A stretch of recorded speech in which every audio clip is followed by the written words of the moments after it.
आप सुन रहे हैं प्रेमचंद की लिखी कहानी रानी सारंधा। वाचन केपी सिंह की है। अंधेरी रात के सन्नाटे में धसान नदी चट्टानों से टकराती हुई ऐसी सुहावनी मालूम होती थी जैसे घुमर घुमर करती हुई चक्कियां। नदी के दाहिनी तट पर एक टीला है। उस पर एक पुराना दुर्ग बना हुआ है जिसको जंगली वृक्षों ने घेर रखा है। टीले के पूर्व की ओर एक छोटा सा गांव है। यह गढ़ी और गांव दोनों एक बुंदेला सरदार के कीर्ति चिन्ह हैं। शताब्दियां व्यतीत हो गई।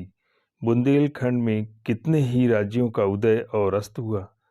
मुसलमान आए और गए, बुंदेला राजा उठे और गिरे। कोई गांव, कोई हल्का ऐसा न था जो इन दुर्व्यवस्थाओं से पीड़ित न हो। मगर इस दुर्ग पर किसी शत्रु की विजय पताका न लहराई और इस गांव में किसी विद्रोह का भी पदार्पण न हुआ। यह उसका सौभाग्य था। अनिरुद्ध सिंह वीर राजपूत था। वह जमाना ही ऐसा था जब मनुष्य मात्र को अपने बाहुबल और पराक्रम का ही भरोसा था। एक ओर मुसलमान सेनाएं पैर जमाए खड़ी रहती थी, दूसरी ओर बलवान राजा अपने निर्बल भाइयों का गला घोटने पर तत्पर रहते थे। अनिरुद्ध सिंह के पास सवारों और पियादों का एक छोटा सा मगर सजीव दल था। इससे वह अपने कुल और मर्यादा की रक्षा किया करता था। उसे कभी चैन से बैठना नसीब न होता था। 3 वर्ष पहले उसका विवाह शीतला देवी से हुआ था, मगर अनिरुद्ध बिहार के दिन और बिलास की रातें पहाड़ों में काटता था और शीतला उसकी जान की खैर मनाने में। वह कितनी बार पति से अनुरोध कर चुकी थी, कितनी बार उसके पैरों पर गिर कर रोई थी कि तुम मेरी आंखों से दूर न हो, मुझे हरिद्वार ले चलो, मुझे तुम्हारे साथ बनवास अच्छा लगता है। यह वियोग अब नहीं सहा जाता। उसने प्यार से कहा, जिद से कहा, विनय की, मगर अनिरुद्ध बुंदेला था। शीतला अपने किसी हथियार से उसे परास्त न कर सकी। अंधेरी रात थी, सारी दुनिया सोती थी, तारे आकाश में जागते थे। शीतला देवी पलंग पर पड़ी करवटें बदल रही थी और उसकी ननद सारंधा फर्श पर बैठी मधुर स्वर से गाती थी, बिनु रघुबीर कटत नहीं रहना। शीतला ने कहा, जी न जलाओ, क्या तुम्हें भी नींद नहीं आती? सारंधा, तुम्हें लोरी सुना रही हूँ। शीतला, मेरी आंखों से तो नींद लोप हो गई। सारंधा, किसी को ढूंढने गई होंगी। इतने में द्वार खुला और एक गठे हुए बदन के रूपवान पुरुष ने भीतर प्रवेश किया। वह अनिरुद्ध था। उसके कपड़े भीगे हुए थे और बदन पर कोई हथियार न था। शीतला चारपाई से उतरकर जमीन पर बैठ गई। सारंधा ने पूछा, भैया, यह कपड़े भीगे क्यों हैं? अनिरुद्ध, नदी तैर कर आया हूँ। सारंधा, हथियार क्या हुए? अनिरुद्ध, छिन गए। सारंधा, और साथ के आदमी? अनिरुद्ध, सब ने वीर गति पाई। शीतला ने दबी जुबान से कहा, ईश्वर ने ही कुशल किया। मगर सारंधा के तीवरों पर बल पड़ गए और मुखमंडल गर्व से सतेज हो गया। बोली, भैया, तुमने कुल की मर्यादा खो दी। ऐसा कभी न हुआ था। सारंधा भाई पर जान देती थी। उसके मुंह से यह धिक्कार सुनकर अनिरुद्ध लज्जा और खेद से विकल हो गया। वह वीराग्नि जिसे क्षण भर के लिए अनुराग ने दबा लिया था, फिर ज्वलंत हो गए। वह उल्टे पांव लौटा और यह कहकर बाहर चला गया कि सारंधा, तुमने मुझे सदैव के लिए सचेत कर दिया। यह बात मुझे कभी न भूलेगी। अंधेरी रात थी। आकाश मंडल में तारों का प्रकाश बहुत धुंधला था। अनिरुद्ध किले के बाहर निकला, पल भर में नदी के उस पार जा पहुंचा और फिर अंधकार में लुप्त हो गया। शीतला उसके पीछे पीछे किले की दीवारों तक आई, मगर जब अनिरुद्ध छलांग मारकर बाहर कूद पड़ा तो वह बिरहड़ी एक चट्टान पर बैठकर रोने लगी। इतने में सारंधा भी वहीं आ पहुंची। शीतला ने नागिन की तरह बल खाकर कहा, मर्यादा इतनी प्यारी है? सारंधा, हाँ। शीतला, अपना पति होता तो हृदय में छिपा लेती। सारंधा ना छाती में छुरा चुभा देती। शीतला ने ऐंठ कर कहा, चोली में छिपाती फिरोगी, मेरी बात गिरह में बांध लो। सारंधा, जिस दिन ऐसा होगा मैं भी अपना वचन पूरा कर दिखाऊंगी। इस घटना के 3 महीने पीछे अनिरुद्ध महारानी को जीत करके लौटा और साल भर पीछे सारंधा का विवाह ओरछा के राजा चंपत राय से हो गया।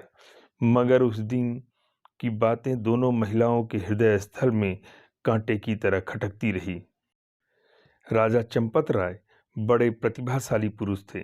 सारी बुंदेला जाति उनके नाम पर जान देती थी और उनके प्रभुत्व को मानती थी। गद्दी पर बैठते ही उन्होंने मुगल बादशाहों को कर देना बंद कर दिया और वे अपने बाहुबल से राज्य विस्तार करने लगे। मुसलमानों की सेनाएं बार बार उन पर हमले करती रही, पर हार कर लौट जाती। यही समय था कि जब अनिरुद्ध ने सारंधा का चंपत राय से विवाह कर दिया। सारंधा ने मुंह मांगी मुराद पाई। उसकी यह अभिलाषा कि मेरा पति बुंदेला जाति का कुल तिलक हो, पूरी हुई। यद्यपि राजा के निवास में 5 रानियां थीं, मगर उन्हें शीघ्र ही मालूम हो गया कि वह देवी जो हृदय से मेरी पूजा करती है सारंधा है। परंतु कुछ ऐसी घटनाएं हुई कि चंपत राय को मुगल बादशाह का आश्रित होना पड़ा। वे अपना राज्य अपने भाई पहाड़ सिंह को सौंपकर दिल्ली चले गए। वह शाहजहां के शासनकाल का अंतिम भाग था। शाहजादा दारा शिकोह राजकीय कार्यों को संभालते थे। युवराज की आंखों में शील था और चित्त में उदारता। उन्होंने चंपत राय की वीरता की कथाएं सुनी थी, इसलिए उनका बहुत आदर सम्मान किया और कालपी की बहुमूल्य जागीर उनको भेंट की, जिसकी आमदनी 9 लाख थी। यह पहला अवसर था। चंपत राय को आए दिन के लड़ाई झगड़े से निवृत्ति मिली और उसके साथ ही भोग विलास का प्राबल्य हुआ। दिन रात आमोद प्रमोद की चर्चा रहने लगी। राजा विलास में डूबे, रानियां जड़ाऊ गहनों पर रिझी, मगर सारंधा इन दिनों बहुत उदास और संकुचित रहती। वह इन रहस्यों से दूर दूर रहती। ये नृत्य और गान की सभाएं उसे सूनी प्रतीत होती। एक दिन चंपत राय ने सारंधा से कहा, सारन, तुम उदास क्यों रहती हो? मैं तुम्हें कभी हंसते नहीं देखता। क्या मुझसे नाराज हो? सारंधा की आंखों में जल भर आया। बोली, स्वामी जी, आप क्यों ऐसा विचार करते हैं? जहां आप प्रसन्न हैं वहां मैं भी खुश हूँ। चंपत राय, मैं जब से यहाँ आया हूँ मैंने तुम्हारे मुख कमल पर कभी मनोहारिणी मुस्कुराहट नहीं देखी। तुमने कभी अपने हाथों से मुझे बीड़ा नहीं खिलाया, कभी मेरी पाग नहीं संवारी, कभी मेरे शरीर पर शस्त्र न सजाए। कहीं प्रेमलता मुरझाने तो नहीं लगी? सारंधा, प्राणनाथ, आप मुझसे ऐसी बात पूछते हैं जिसका उत्तर मेरे पास नहीं है। यथार्थ में इन दिनों मेरा चित्त उदास रहता है। मैं बहुत चाहती हूँ कि खुश रहूं, मगर बोझ सा हृदय पर धरा रहता है। चंपत राय स्वयं आनंद में मग्न थे, इसलिए उनके विचार में सारंधा को असंतुष्ट रहने का कोई उचित कारण नहीं दिखाई दिया। वे भौहें सिकोड़ कर बोले, मुझे तुम्हारे उदास रहने का कोई विशेष कारण नहीं मालूम होता। ओरछे में कौन सा सुख था जो यहाँ नहीं है? सारंधा का चेहरा लाल हो गया। बोली, मैं कुछ कहूँ आप नाराज तो न होंगे? चंपत राय, नहीं, शौक से कहो। सारंधा, ओरछे में मैं एक राजा की रानी थी, यहाँ मैं एक जागीरदार की चेरी हूँ। ओरछे में मैं वह थी जो अवध में कौशल्या थी। यहाँ मैं बादशाह के एक सेवक की स्त्री हूँ। जिस बादशाह के सामने आज आप आदर से सिर झुकाते हैं वह कल आपके नाम से कांपता था। रानी से चेरी होकर भी प्रसन्नचित्त होना मेरे बस में नहीं है। आपने यह पद और ये विलास की सामग्रियां बड़े महंगे दामों में मोल ली हैं। चंपत राय के नेत्रों पर से एक पर्दा सा हट गया। वे अब तक सारंधा की आत्मिक उच्चता को न जानते थे। जैसे बे माँ बाप का बालक माँ की चर्चा सुनकर रोने लगता है, उसी तरह ओरछे की याद से चंपत राय की आंखें सजल हो गई। उन्होंने आदर युक्त अनुराग के साथ सारंधा को हृदय से लगा लिया। आज से उन्हें फिर उसी उजड़ी बस्ती की फिक्र हुई जहाँ से धन और कीर्ति की अभिलाषाएं खींच लाई थी। माँ अपने खोए हुए बालक को पाकर निहाल हो जाती है। चंपत राय के आने से बुंदेलखंड निहाल हो गया। ओरछे के भाग जागे, नौबतें झड़ने लगी और फिर सारंधा के कमल नेत्रों में जातीय अभिमान का आभास दिखाई देने लगा। यहाँ रहते रहते महीनों बीत गए। इस बीच में शाहजहां बीमार पड़ा। पहले से ईर्ष्या की अग्नि दहक रही थी। यह खबर सुनते ही ज्वाला प्रचंड हुई।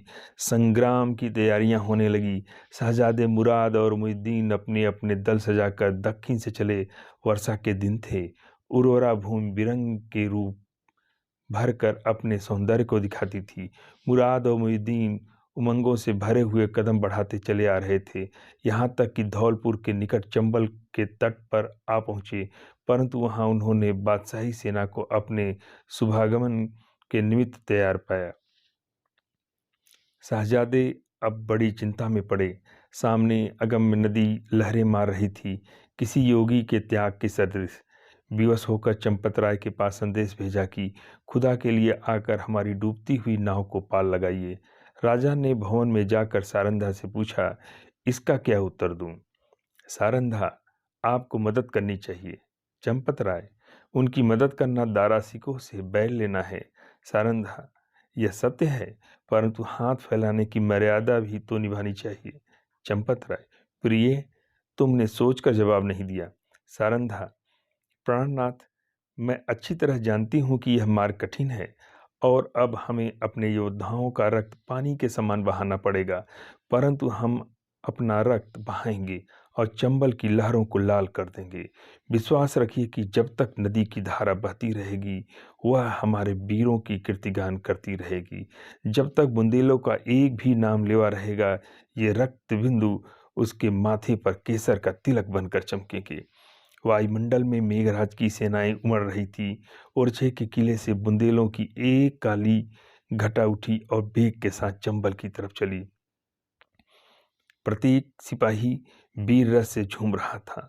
सारंधा ने दोनों राजकुमारों को गले से लगा लिया और राजा को पान का बीड़ा देकर कहा, बुंदेलों की लाज अब तुम्हारे हाथ में है। आज उसका एक एक अंग मुस्कुरा रहा है और हृदय हुलसित है। बुंदेलों की यह सेना देखकर शहजादे फूले न समाये। राजा वहां की अंगुल अंगुल भूमि से परिचित थे। उन्होंने बुंदेलों को तो एक आड़ में छिपा दिया और शहजादों की फौज को सजाकर नदी के किनारे किनारे पश्चिम की ओर चले। दारा सिकों को भ्रम हुआ कि शत्रु की अन्य घाट से नदी उतारना चाहता है। उन्होंने घाट पर से मोर्चे हटा लिए। घाट में बैठे हुए बुंदेले उसी की ताक में थे। बाहर निकल पड़े और उन्होंने तुरंत ही नदी में घोड़े डाल दिए। चंपत राय ने शहजादा दारासिकों को भुलावा देकर अपनी फौज घुमा दी और वह बुंदेलों के पीछे चलता हुआ उसे पार उतार लाया। इस कठिन चाल से 7 घंटों का विलंब हुआ, परंतु जाकर देखा तो 700 बुंदेलों की लाशें तड़प रही थी।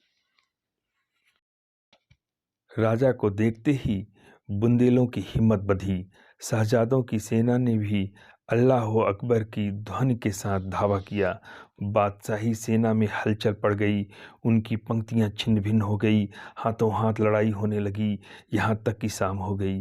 रणभूमि रुधिर से लाल हो गई और आकाश में अंधेरा हो गया। घमासान की मार हो रही थी। बादशाही सेना शहजादों को दबाए जाती थी। अकस्मात पश्चिम से बुंदेलों की एक लहर उठी और इस बेग से बादशाही सेना की पुश्त पर टकराई। उसके कदम उखड़ गए। जीता हुआ मैदान हाथ से निकल गया। लोगों को कुतूहल था कि यह दैवी सहायता कहाँ से आई। सरल स्वभाव के लोगों की धारणा थी कि यह फतह के फरिश्ते हैं, शहजादों की मदद के लिए आए हैं।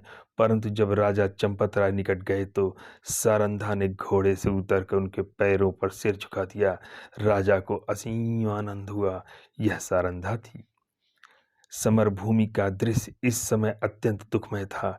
थोड़ी देर पहले जहां सजे हुए वीरों के दल थे, वहां अब बेजान लाशें तड़प रही थी।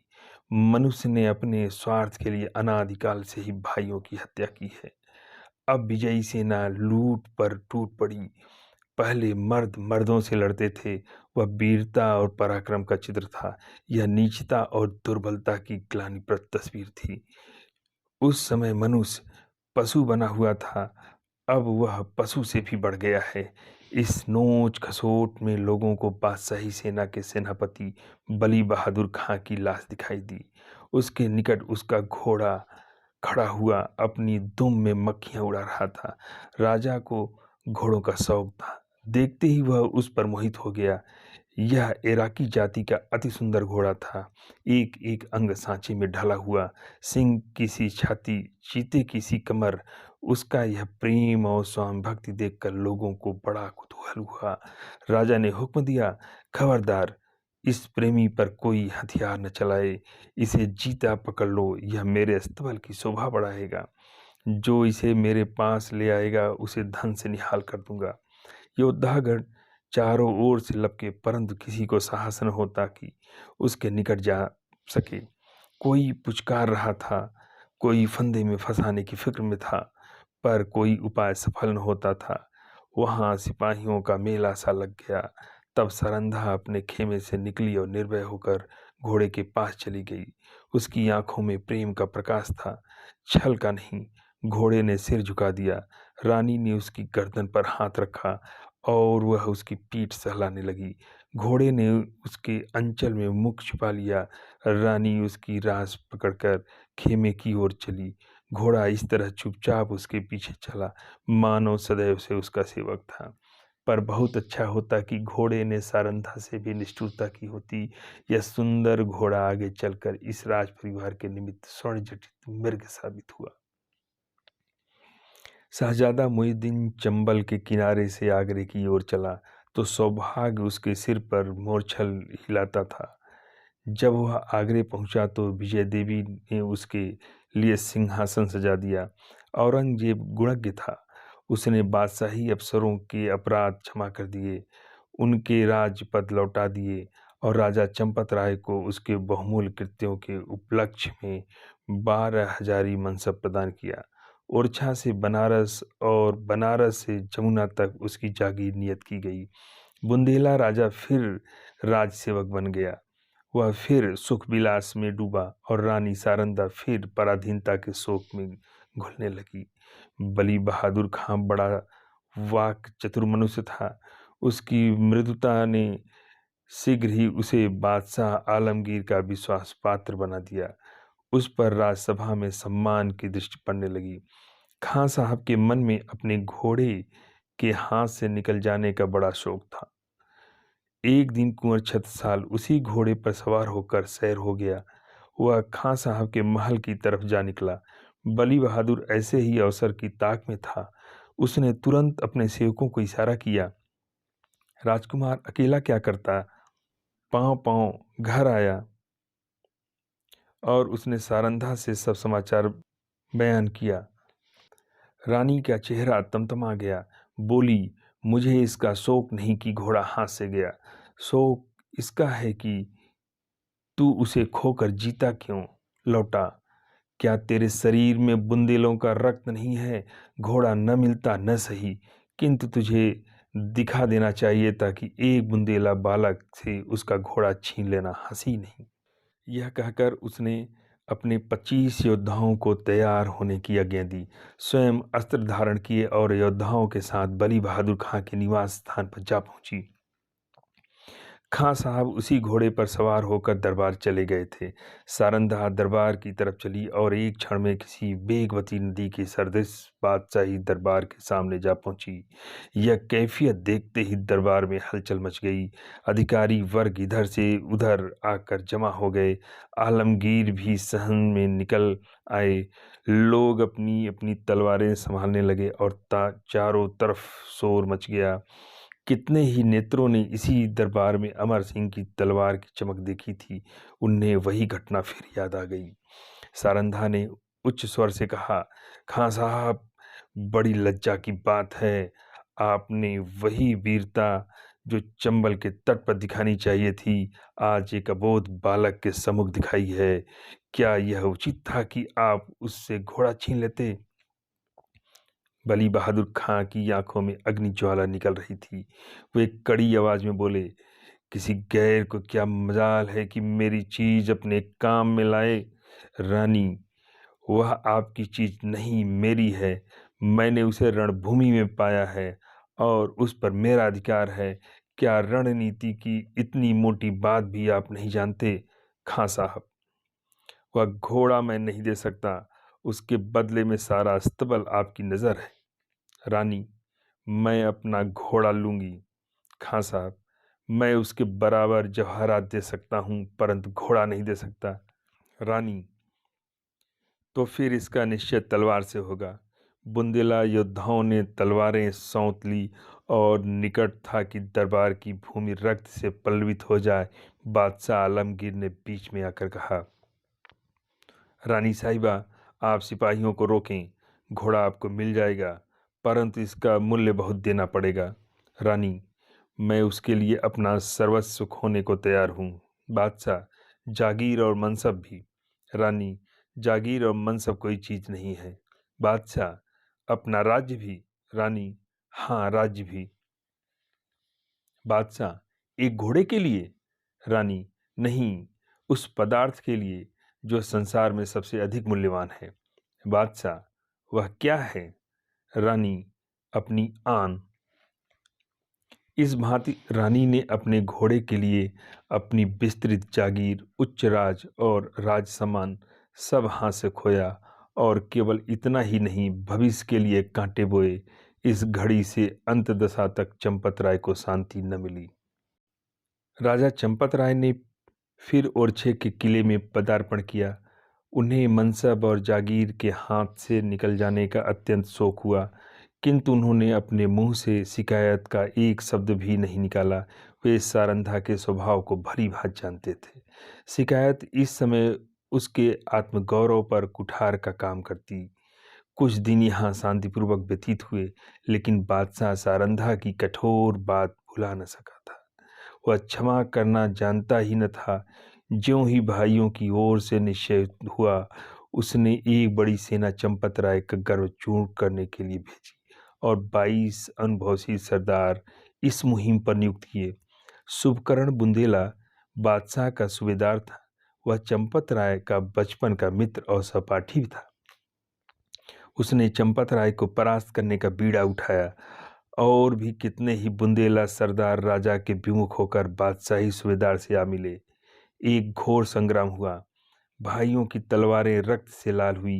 यद्यपि इस समर में राजा को विजय प्राप्त हुई, लेकिन उसकी शक्ति सदा के लिए क्षीण हो गई। निकटवर्ती बुंदेला राजा तो चंपत राय के बाहुबल थे, बादशाह की कृपाकांक्षी बन बैठे। साथियों में कुछ तो काम आए, कुछ दगा कर गए। यहाँ तक कि निज संबंधियों ने भी आंखें चुरा ली। परंतु इन कठिनाइयों में भी चंपत राय ने हिम्मत नहीं हारी, धीरज को न छोड़ा। उन्होंने ओरछा छोड़ दिया और वह 3 वर्ष तक बुंदेलखंड के सघन पर्वतों पर छिपे फिरते रहे। बादशाही सेनाएं शिकारी जानवरों की भांति सारे देश में मंडरा रही थी। आए दिन राजा किसी न किसी से सामना हो जाता। सारंधा सदैव उनके साथ रहती और उनका साहस बढ़ाया करती। बड़ी बड़ी आपत्तियों में जबकि धैर्य लुप्त हो जाता और आशा साथ छोड़ देती, आत्मरक्षा का धर्म उसे संभाले रहता था। 3 साल बाद अंत में बादशाह के सूबेदारों ने आलमगीर को सूचना दी कि इस शेर का शिकार आपके सिवा और किसी से न होगा। उत्तर आया कि सेना को हटा लो और घेरा उठा लो। राजा ने समझा संकट से निवृत्ति हुई, पर वह बात शीघ्र ही भ्रमात्मक सिद्ध हुई। 3 सप्ताह से बादशाही सेना ने ओरछा घेर रखा है। जिस तरह कठोर वचन हृदय को छेद डालते हैं, उसी तरह तोपों की गोलों ने दीवारों को छेद डाला। किले में 20,000 आदमी घिरे हुए हैं, लेकिन उनमें आधे से अधिक स्त्रियां और उनमें कुछ ही कम बालक हैं। मर्दों की संख्या दिनों दिन न्यून होती जाती है। आने जाने के मार्ग चारों तरफ से बंद है। हवा का भी गुजर नहीं। रसद का सामान बहुत कम रह गया है। स्त्रियां, पुरुषों और बालकों को जीवित रखने के लिए आप उपवास करती हैं। लोग बहुत हताश हो रहे हैं। औरतें सूर्य नारायण की ओर हाथ उठाकर शत्रु को कोसती हैं। बालक वृंद मारे क्रोध के दीवार की आड़ से उन पर पत्थर फेंकते हैं, जो मुश्किल से दीवार के उस पार जा पाते हैं। राजा चंपत राय स्वयं ज्वर से पीड़ित हैं। उन्होंने कई दिन से चारपाई नहीं छोड़ी। उन्हें देखकर लोगों को कुछ ढाढ़स होता था, लेकिन उनकी बीमारी से सारे किले में नैराश छाया हुआ है। राजा ने सारंधा से कहा, आज शत्रु जरूर किले में घुस आएंगे। सारंधा, ईश्वर न करे कि इन आँखों से वह दिन देखना पड़े। राजा, मुझे बड़ी चिंता इन अनाथ स्त्रियों और बालकों की है। गेहूं के साथ यह घुन भी पिस जाएंगे। सारंधा, हम लोग यहाँ से निकल जाएं तो कैसा होगा? राजा, इन अनाथों को छोड़कर? सारंधा, इस समय इन्हें छोड़ देने में ही कुशल है। हम न होंगे तो शत्रु इन पर कुछ दया ही करेंगे। राजा, नहीं, यह लोग मुझसे न छोड़े जाएंगे। मर्दों ने अपनी जान हमारी सेवा में अर्पण कर दी। उनकी स्त्रियां और बच्चों को मैं कदापि नहीं छोड़ सकता। सारंधा, लेकिन यहाँ रहकर हम उनकी कुछ मदद भी तो नहीं कर सकते। राजा, उनके साथ प्राण तो दे सकते हैं। मैं उनकी रक्षा में अपनी जान लड़ा दूंगा। उनके लिए बादशाही सेना की खुशामद करूंगा, कारावास की कठिनाइयां सहूंगा, किंतु इस संकट में उन्हें नहीं छोड़ सकता। सारंधा ने लज्जित होकर सिर झुका लिया और सोचने लगी, निसंदेह प्रिय साथियों को आग की आंच में छोड़कर अपनी जान बचाना घोर नीचता है। मैं ऐसी स्वार्थांत क्यों हो गई हूँ? लेकिन एकाएक विचार उत्पन्न हुआ। बोली, यदि आपको विश्वास हो जाए कि इन आदमियों से कोई अन्याय न किया जाएगा, तब तो आपको चलने में कोई बाधा न होगी। राजा सोचकर बोला, कौन विश्वास दिलाएगा? सारंधा, बादशाह के सेनापति का प्रतिज्ञा पत्र। राजा, हाँ, तब मैं सानंद चलूंगा। सारंधा विचार सागर में डूबी। बादशाह के सेनापति से क्यों कर यह प्रतिज्ञा कराऊं? कौन यह प्रस्ताव लेकर वहां जाएगा और निर्दयी ऐसी प्रतिज्ञा करने ही क्यों लगेंगे? उन्हें तो अपनी विजय की पूरी आशा है। मेरे यहाँ ऐसा नीति कुशल वाकपटु चतुर कौन है जो इस दस्तूर कार्य को सिद्ध करे? छत्रसाल चाहे तो कर सकता है, उसमें ये सब गुण मौजूद हैं। इस तरह मन में निश्चय करके रानी ने छत्रसाल को बुलाया। यह उसके चारों पुत्रों में बुद्धिमान और साहसी था। रानी सबसे अधिक प्यार करती थी। जब छत्रसाल ने आकर रानी को प्रणाम किया तो उनके कमल नेत्र सजल हो गए और हृदय ने दीर्घ निश्वास निकलाया। छत्रसाल, माता, मेरे लिए क्या आज्ञा है? रानी, आ लड़ाई का क्या ढंग है? छत्रसाल, हमारे 50 योद्धा अब तक काम आ चुके हैं। रानी, बुंदेलों की लाज अब ईश्वर के हाथ है। छत्रसाल, हम आज रात को छापा मारेंगे। रानी ने संक्षेप में अपना प्रस्ताव छत्रसाल के सामने उपस्थित किया और कहा, यह काम किसे सौंपा जाए? छत्रसाल, मुझको। तुम इसे पूरा कर दिखाओगे? हाँ, मुझे पूर्ण विश्वास है। अच्छा, जाओ, परमात्मा तुम्हारा मनोरथ पूरा करें।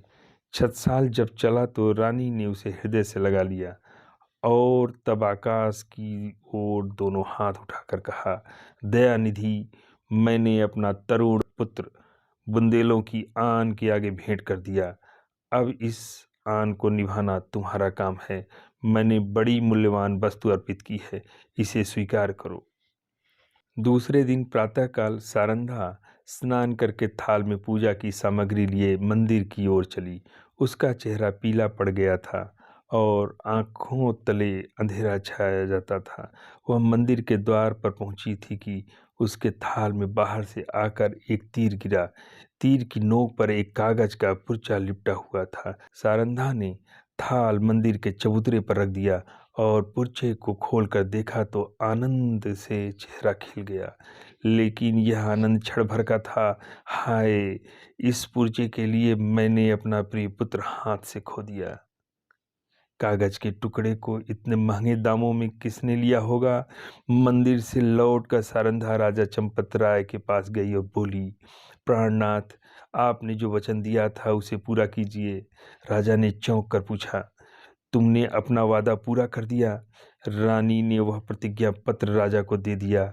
चंपत राय ने उसे गौर से देखा, फिर बोले, अब मैं चलूंगा। ईश्वर ने चाहा तो एक बार फिर शत्रुओं की खबर लूँगा। लेकिन सारन, सच बताओ, इस पत्र के लिए क्या देना पड़ा है? रानी ने कुंठित स्वर से कहा, बहुत कुछ। राजा, सुनूं? रानी, एक जवान पुत्र। राजा को बाण सा लग गया। पूछा, कौन? अंगद राय? रानी, नहीं। राजा, रतन शाह? रानी, नहीं। राजा, छत्रसाल? रानी, हाँ। जैसे कोई पक्षी गोली खाकर परों को फड़फड़ाता है और तब बेदम होकर गिर पड़ता है, उसी भांति चंपत राय पलंग से उछले और फिर अचेत होकर गिर पड़े। छत्रसाल उनका परम प्रिय पुत्र था। उनके भविष्य की सारी कामनाएं उसी पर अवलंबित थी। जब चेत हुआ तब बोले, सारन, तुमने बुरा किया। अंधेरी रात थी। रानी सारंधा घोड़े पर सवार चंपतराय को पालकी में बैठाए किले के गुप्त मार्ग से निकली जाती थी।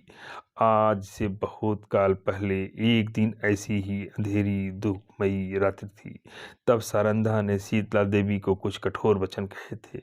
शीतला देवी ने उस समय जो भविष्यवाणी की थी वह आज पूरी हुई क्या? सारंधा ने उसका जो उत्तर दिया था वह भी पूरा होकर रहेगा। मध्याह्न का समय था। सूर्य नारायण सिर पर आकर अग्नि की वर्षा कर रहे थे। शरीर को झुलसाने वाली प्रचंड प्रखर वायु वन और पर्वत में आग लगाती फिरती थी। ऐसा विदित होता था मानो अग्निदेव की सम्मत सेना गरजती हुई चली आ रही है। गगनमंडल इस भय से कांप रहा था। रानी सारंधा घोड़े पर सवार चंपतराय को लिए पश्चिम की तरफ चली जाती थी। ओरछा 10 कोस पीछे छूट चुका था और प्रतिक्षण यह अनुमान स्थिर होता जाता था कि अब हम भय के क्षेत्र से बाहर निकल आए। राजा पालकी में अचेत पड़े हुए थे और कहार पसीने से सरोवर थे। पालकी के पीछे 5 सवार घोड़ा बढ़ाए चले आते थे। प्यास के मारे सबका बुरा हाल था। तालू सूखा जाता था। किसी वृक्ष की छां और कुएं की तलाश में आंखें चारों ओर दौड़ रही थी।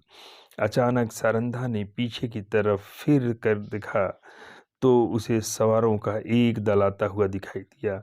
उसका माथा ठनका कि अब कुशल नहीं, यह लोग अवश्य हमारे शत्रु हैं। फिर विचार हुआ कि शायद मेरे राजकुमार अपने आदमियों को लिए हमारी सहायता को आ रहे हैं। नैराश में भी आशा साथ नहीं छोड़ती। कई मिनट तक वह इसी आशा और भय की अवस्था में रही। यहाँ तक कि दल निकट आ गया और सिपाहियों के वस्त्र साफ नजर आने लगे। रानी ने एक ठंडी सांस ली। उसका शरीर दृढ़वत कांपने लगा। वह बादशाही सेना के लोग थे। सारंधा ने कहारों से कहा, डोली रोक दो। बुंदेला सिपाहियों ने भी तलवारें खींच ली। राजा की अवस्था बहुत शोचनीय थी, किंतु जैसे दबी हुई आग हवा लगते ही प्रदीप्त हो जाती है, उसी प्रकार इस संकट का ज्ञान होते ही उनके जर्जर शरीर में वीरात्मा चमक उठी। वे पालकी का पर्दा उठाकर बाहर निकल आए। धनुष बाण हाथ में ले लिया, किंतु वह धनुष जो उनके हाथ में इंद्र का वज्र बन जाता था, इस समय जरा भी न झुका। सिर में चक्कर आया, पैर थर्राए और वे धरती पर गिर पड़े। भावी अमंगल की सूचना मिल गई। उस पंख रहित पक्षी के सदृश जो सांप को अपनी तरफ आते देख ऊपर को उचकता और फिर गिर पड़ता है। राजा चंपत राय फिर संभल कर उठे और फिर गिर पड़े। सारंधा ने उन्हें संभाल कर बैठाया और रो कर बोलने की चेष्टा की, परंतु मुंह से केवल इतना निकला, प्राणनाथ। इसके आगे मुंह से एक शब्द भी न निकल सका। आन पर मरने वाली सारंधा इस समय साधारण स्त्रियों की भांति शक्तिहीन हो गई, लेकिन एक अंश तक यह निर्बलता स्त्री जाति की शोभा है।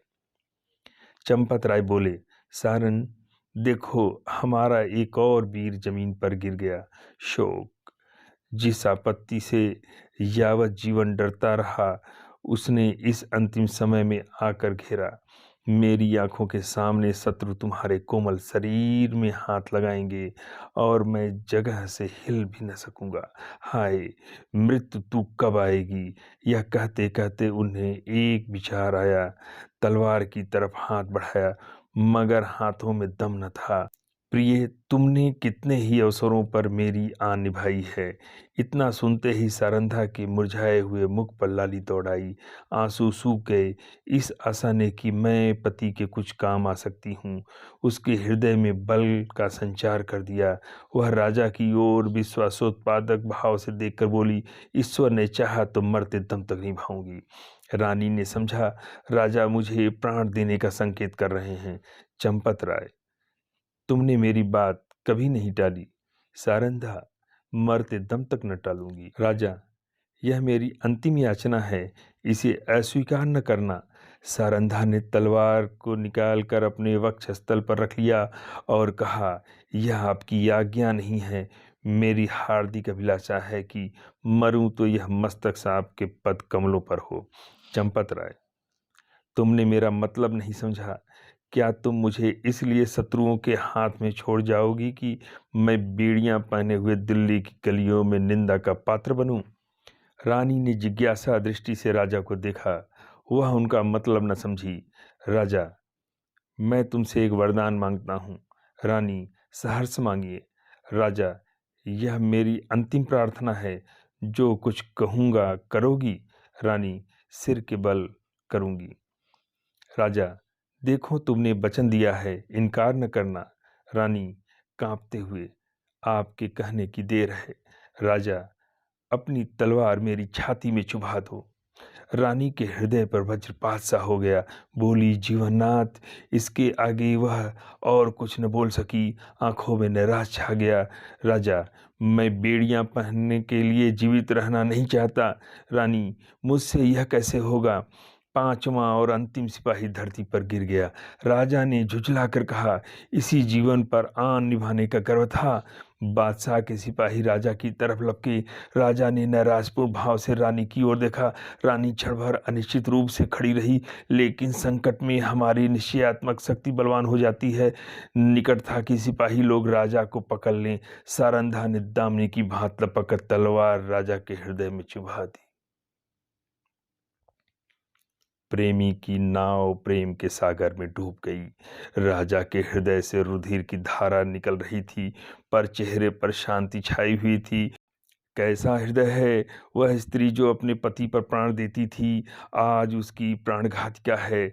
जिस हृदय से आलिंगित होकर उसने यौवन सुख लूटा, जो हृदय उसकी अभिलाषाओं का केंद्र था, जो हृदय उसके अभिमान का पोषक था, उसी हृदय को सारंधा की तलवार छेद रही है। किसी स्त्री की तलवार से ऐसा काम हुआ है? आह, आत्माभिमान का कैसा विषादमय अंत है। उदयपुर के इतिहास में भी आत्मगौरव की ऐसी घटनाएं नहीं मिलती। बादशाही सिपाही सारंधा का यह साहस और धैर्य देखकर दंग रह गए। सरदार ने आगे बढ़कर कहा, रानी साहिबा, खुदा गवाह है, हम सब आपके गुलाम हैं। आपका जो हुक्म हो उसे बसरो चश्म बजा लाएंगे। सारंधा ने कहा, अगर हमारे पुत्रों में से कोई जीवित हो तो ये दोनों लाशें उसे सौंप देना। यह कहकर उसने वही तलवार अपने हृदय में चुभा ली। जब वह अचेत होकर धरती पर गिरी तो उसका सिर राजा चंपत राय की छाती पर था। अभी आप सुन रहे थे मुंशी प्रेमचंद की लिखी कहानी रानी सारंधा। वाचन केपी सिंह का था, यानी मेरा। अगली कहानी हम जल्द आप लोगों के बीच लेके आएंगे। तब तक के लिए हम आपसे विदा चाहते हैं। धन्यवाद।